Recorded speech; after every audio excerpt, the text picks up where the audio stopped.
Here with a legal perspective, Nick Ackerman, former assistant special Watergate prosecutor and MSNBC legal analyst. I wanted to talk to you partly because I was watching. Well, I deleted Twitter off my phone for the holidays. It's a little gift I give myself. But to the extent that I was sort of reading back in today, like the president's sort of alone stewing in this kind of empty White House. When you read the inside accounts of sort of as Nixon's presidency is going down the tubes and the sort of alienation, increasing isolation, he also was drinking a lot, which this president doesn't do. There was a kind of, I felt a sort of profound resonance. Yeah, no, very much the same. I mean, Nixon really kept to himself.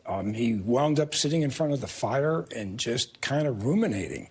To the point where his Secretary of Defense was so concerned that there was an alert to go out to not take any of Nixon's orders if he were to ask them to basically release any of the ICBMs, the missiles against Russia. Yeah, this is an actual thing that happened. Right, this really happened, and people were really concerned. I mean, he has got the entire wall falling in on him at this point. He's got 3 cooperating witnesses, 3 people who were very close to him. Michael Flynn, his former security advisor, Gates, who was the deputy to Manafort and was running the campaign after Manafort left.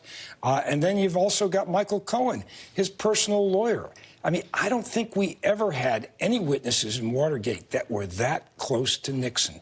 I mean, John Dean, who was the lawyer in the White House, didn't really have the closeness to Nixon that any of these 3 people have. Part of what I imagine is sort of torturous for him and others around him is the of the proceedings in terms of Robert Mueller's movements, but also this sort of every day is there going to be something, and every day it just keeps going longer and longer. What do you think about the time frame we've watched? I think the time frame, actually, if you look at it, it's been about 19 months since Robert Mueller's been in office.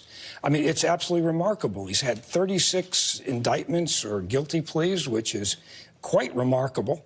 He's basically put together 2 pieces of the Russian investigation on the Russian side with respect to the break-in at the Democratic National Committee and the use of social media.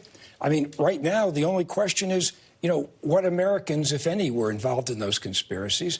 You've got this thing with this Ms. Butina, who is now cooperating, and, you've got this issue out there of whether or not the Russians had put money in through the NRA to fund the Trump campaign. I mean, that's got to be worrying them.